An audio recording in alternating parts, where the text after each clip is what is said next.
할렐루야. 오늘도 새날을 주신 하나님을 찬양합니다. 오늘도 말씀으로 시작하는 이 하루, 말씀 충만, 은혜 충만, 성령 충만하시기를 주님의 이름으로 축원합니다. 자, 오늘은 요한일서 2장 1절과 2절 두 절을 봉독해 드립니다. 하나님의 말씀을 경청하시기 바랍니다. 나의 자녀들아, 내가 이것을 너희에게 쓰면 너희로 죄를 범하지 않게 하려 함이라. 만일 누가 죄를 범하여도 아버지 앞에서 우리에게 대언자가 있으니 곧 의로우신 예수 그리스도시라. 그는 우리 죄를 위한 화목 제물이시니 우리만 위할 뿐 아니요 온 세상의 죄를 위하심이라. 아멘. 오늘도 이 말씀을 통해 우리에게 주시는 하나님의 음성을 듣게 되기를 바랍니다.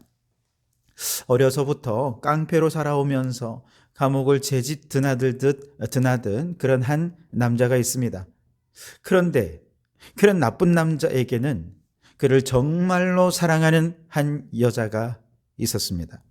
그녀는 공부를 제법 잘해서 사법고시에 합격해서 변호사가 되었습니다. 그녀가 그 남자를 얼마나 사랑했던지 그 남자를 대신해서 감옥에까지 들어갈 줄 정도였습니다. 그런 그녀의 사랑에 감동한 이 남자는 다시는 죄를 범하지 않겠다고 약속하고서 결혼을 하게 됐죠. 과연 이 남자 얼마나 변화되었을까요? 인간 같지 않던 이 사람을 바로 이 여인이 사람 만들어 준 거죠. 누구라도 그 정도 사랑받았다면 변화되지 않을 수 없을 것입니다. 실제로 이 남자 많이 변화되었습니다만, 그러나 결혼한 이후에도 여전히 옛 습관을 완전히 끊지 못해 지금도 죄를 범하고 아내는 그를 변호해 주곤 한다는 것입니다. 자, 그렇다면 바로 그 나쁜 깡패 같은 인간 같지 않은 그 사람 누구이겠습니까? 바로 저와 여러분들입니다.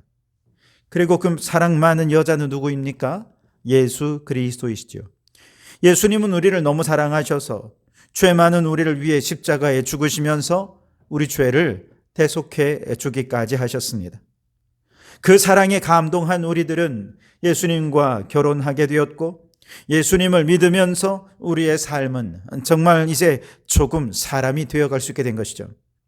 그러나 예수님을 믿고 많이 변화되었다고는 하지만 여전히 우리 안에는 옛 습관이 남아있어서 죄를 범하고, 주님은 또 우리의 변호사가 되셔서 재판장이신 하나님 앞에서 우리를 변호해 주시곤 하는 것이 오늘 우리들의 모습이라는 것입니다.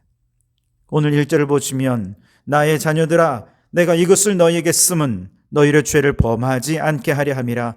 만일 누가 죄를 범하여도 아버지 앞에서 우리에게 대언자가 있으니 곧 의로우신 예수 그리스도시라 그랬습니다. 여기서 대언자란 말이 변호사란 뜻이거든요. 그 변호사가 누구라고요? 바로 예수 그리스도이십니다. 그 예수님은 죄로 인해 멸망길을 가던 죄 많은 우리를 너무나 사랑하셔서 우리의 죄를 대속하기 위해 화목제물로 십자가에서 죽기까지 하셨습니다. 2절에 그는 우리 죄를 위한 화목제물이니 우리만 위할 뿐 아니요 온 세상의 죄를 위하심이라 그랬습니다. 이렇게 내 죄를 대신 담당하시기까지 나를 사랑하신 그 예수님의 은혜와 사랑에 감동해서 우리는 예수님을 믿고 구원을 받았는데, 바로 사도 요한은 이것을 우리와 예수 그리스도 사이의 사귐이다 이렇게 표현을 했습니다. 이 사귐은 그냥 잠깐 썸 타는 사귐이 아니라 날마다 같이 사는 사귐이니까 이건 결혼이지요. 그런데 그 예수님의 놀라운 사랑을 받아서 이렇게 결혼까지 했는데도 우리는 여전히 죄를 반복하고 있고, 그래서 예수님은 나의 대언자, 변호사가 되셔서 지금도 우리의 죄를 하나님 앞에서 변호해 주고 계시다는 것이죠. 이와 같은 주님의 큰 사랑에 우리가 보답하는 방법은 단 한 가지입니다. 죄를 짓지 않는 것이죠. 어떻게 해요?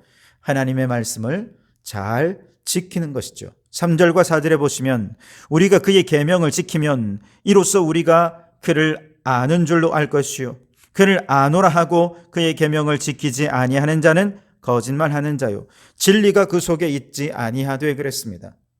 만일 우리가 예수님께 예수님 사랑합니다 라고 말하면서 계속해서 말씀을 어기고 하나님의 법을 어기고 죄를 범하고 계속해서 예수님은 나를 위해 변호하는 일을 해야 한다면 우리가 정말 예수님을 사랑하는 게 맞는 것이긴 합니까? 심지어 어떤 사람은요, 나를 변호해 주시는 예수님이 너무 귀찮아요. 더 많이 죄를 짓고 싶은데 계속해서 주님의 말씀을 우리에게 알려주니 방해거리만 된다고 생각하고 이 결혼 무효야, 결혼을 파기시켜버리려고 하는 사람도 있고, 더 나아가 마음이 변해서 배은망덕하게 예수님을 떠나는 사람들까지도 있다는 것이죠. 여러분, 이처럼 큰 사랑을 받아놓고 마음이 변하여 예수님을 떠난다면 이처럼 악한 죄인이 어디 있겠습니까? 더 나아가 우리가 정말로 그 예수님을 사랑한다면 이제는 예수님께서 나의 죄를 변호하지 않도록 하기 위해 우리 자신이 먼저 하나님의 말씀을 잘 지켜서 죄를 범하지 않도록 하는 것, 이것이 최선이 아니겠습니까? 이것이 우리가 예수님을 향해 사랑을 표현하는 방법일 것입니다. 그래서 우리가 그 계명을 잘 지키면 이로써 우리가 예수님을 사랑하는 줄 예수님도 알게 될 것이다 라고 하는 것이 오늘 본문입니다. 그런데 내 의지와 내 힘으로 주의 말씀을 하나도 빠짐없이 철저히 지킬 수 있겠습니까? 불가능합니다. 내 힘과 내 뜻대로 내 의지대로 하나님 말씀을 다 완벽하게 지켜내는 것은 애초부터 불가능한 일입니다. 그러면 어떻게 해야 우리가 이 말씀의 법을 잘 지켜서 죄를 범하지 않고 우리의 사랑을 주님께 나타낼 수 있을까요? 그것은 말씀이신 예수님이 내 안에 들어오셔서 그 말씀이 내 안에 체화되면 됩니다. 5절과 6절에 보시면 누구든지 그의 말씀을 지키는 자는 하나님의 사랑이 참으로 그 속에서 온전하게 되었나니 이로써 우리가 그의 안에 있는 줄을 아노라. 그의 안에 산다고 하는 자는 그가 행하시는 대로 자기도 행할지니라 그랬습니다. 무슨 뜻입니까? 그냥 내 의지로 말씀을 지키는 것뿐만 아니라 이제는 그분이 말씀으로 내 안에 들어오셔서 말씀이 내 안에 체화되고, 그래서 조금이라도 말씀을 벗어나려고 하면 내 안에 예수님의 십자가가 그 말씀의 법이 양심의 경고음이 되어서, 아니 예수님이 나를 이렇게 사랑해 주셨는데 내가 그 사랑 배신하면 안 되지. 그리고 다시 말씀으로 돌아오는 거예요. 하나님의 말씀의 법 안에 거하게 되는 거죠. 바로 이것을 6절에서는 우리가 그의 안에 있다, 혹은 우리가 그의 안에 산다라고 표현하는 것이지요. 그런데 여러분, 이 정도만 해도 정말 대단한 것이지만 여기서 끝나서는 안 됩니다. 예수님의 십자가 사랑이 우리 내면의 양심의 경고음을 울려서 우리가 하나님의 법에서 벗어나 죄를 짓지 않는 차원에서 한 걸음 더 나아가서 이제는 보다 적극적으로 하나님의 말씀의 법이 비추는 빛 가운데로, 진리 가운데로 적극적으로 살아간다면 예수님이 얼마나 기뻐하시겠습니까? 우리 망나니 같은 남편이 이렇게 변했구나, 아마 눈물로 감격하실 것입니다. 10절에 보시면 그의 형제를 사랑하는 자는 빛 가운데 거하여 자기 속에 거리낌이 없으나 그랬습니다. 빛 가운데 거한다는 거예요. 여러분, 우리 주님의 십자가 사랑이 우리를 어둠에서 건져내셔서 하나님의 법 안에 머물면서 다시 어둠으로 돌아가지 않게 해주셨어요. 왜요? 죄를 범할 때마다 경고음이 우리의 양심의 가책을 느끼게 하고, 십자가 보혈의 붉은 피가 죄악된 길, 어둠의 길로 가지 못하도록 막아서는 역할을 해 주시기 때문인 거죠. 그렇게 희생적인 사랑을 받았는데 어떻게 다시 죄 가운데 돌아갈 수 있겠습니까? 그런데 만약에 그 사랑을 알면서도 다시 어둠으로 돌아간다면 그는 사랑의 배신자요, 인륜을 저버린 영적 폐륜아라고 할 수 있겠습니다. 폐륜이란 게 인간으로서의 도리를 저버린다는 뜻이 아니겠습니까?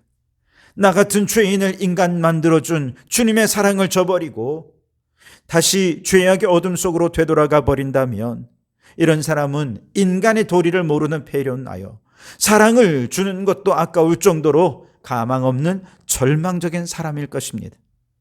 예수님이 더 이상 사랑하지 않으셔도 아무도 뭐라 할 수 없을 정도로 정말 악한 사람인 것이죠. 그런데 너무 감사한 것은 우리가 그 사랑을 알게 되었고 그 사랑에 감동감화해서 이제는 하나님의 법을 따라 살면서 더 적극적으로 빛 가운데 살고 사랑을 받기만 하는 것이 아니라 이제 나도 형제와 이웃을 사랑하고 사랑을 나누면서 그 빛을 비추며 살아가는 자로 살게 된다는 것이죠. 이게 얼마나 놀랍고 감사한 일입니까? 그래서 사도 요한이 요한일서를 써서 우리에게 주시는 목적이 있습니다.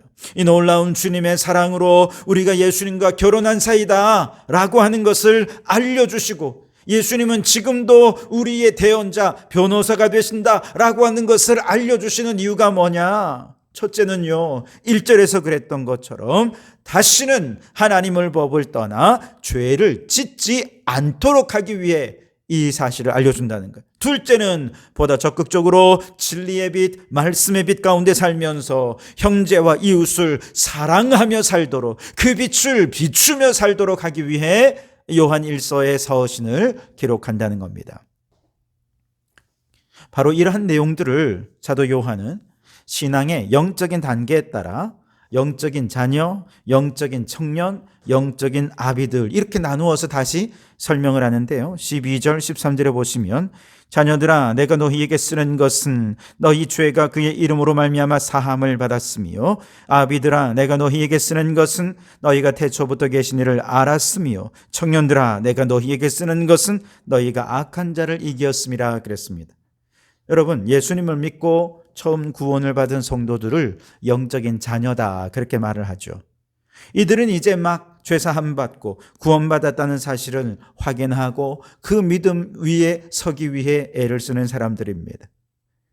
그리고 이제 믿음이 좀 더 자라면 영적인 청년이 되는데요. 이들은 하나님 말씀에서 벗어나려는 죄악의 유혹을 받으면서 어둠으로 가지 않고 다시 말씀으로 들어오고 끊임없이 말씀이신 예수님을 내 안에 들어오셔서 말씀이 체화되고 예수님과 동행하며 영적 싸움을 싸우는 그 영적 싸움에서 악한 자를 이기는 성도들, 영적 청년들입니다.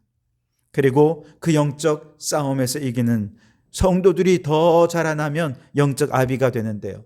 영적 아비들은 태초부터 계신 이를 압니다. 다시 말해 이 일의 처음과 끝을 다 들었으니 사람의 본분을 다하여 이제 형제와 이웃을 더 적극적으로 사랑하는 자가 되는데 이들이 바로 영적인 아비들이라는 것이죠. 그래서 여러분 이제 더 이상 세상을 사랑해서 어둠으로 돌아가서 우리 예수님 마음을 아프게 하지 말고 하나님의 말씀의 법을 잘 지켜서 빛 가운데로 행하며 형제와 이웃을 주님의 마음으로 넉넉히 사랑하고 섬기는 가운데 우리 예수님을 기쁘게 하는 성도들이 되실 수 있게 바랍니다. 우리의 믿음이 영적 자녀에서 영적 청년으로 더 나아가 영적 아비의 신앙으로 자라나는 우리 성도들이 되실 수 있기를 주님의 이름으로 축원합니다. 기도하겠습니다. 사랑의 주님, 죄 많은 우리를 끝까지 사랑하시고 변호해 주시는 은혜에 감사드립니다. 예수님의 십자가 사랑으로 우리가 구원받고 주님과 사귐을 누리게 하시니 감사합니다. 주님, 이제는 말씀을 따라 살며 죄를 멀리하고 빛 가운데 거하게 해 주시옵소서.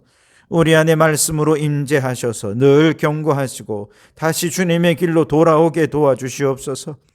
형제와 이웃을 사랑하며 주님의 기쁨이 되는 삶을 살게 하여 주옵소서. 영적인 자녀에서 청년으로 아비의 신앙으로 자라가며 주님의 마음을 기쁘게 하는 저희들 되게 해 주시옵소서. 예수님 이름으로 기도하옵나이다. 아멘.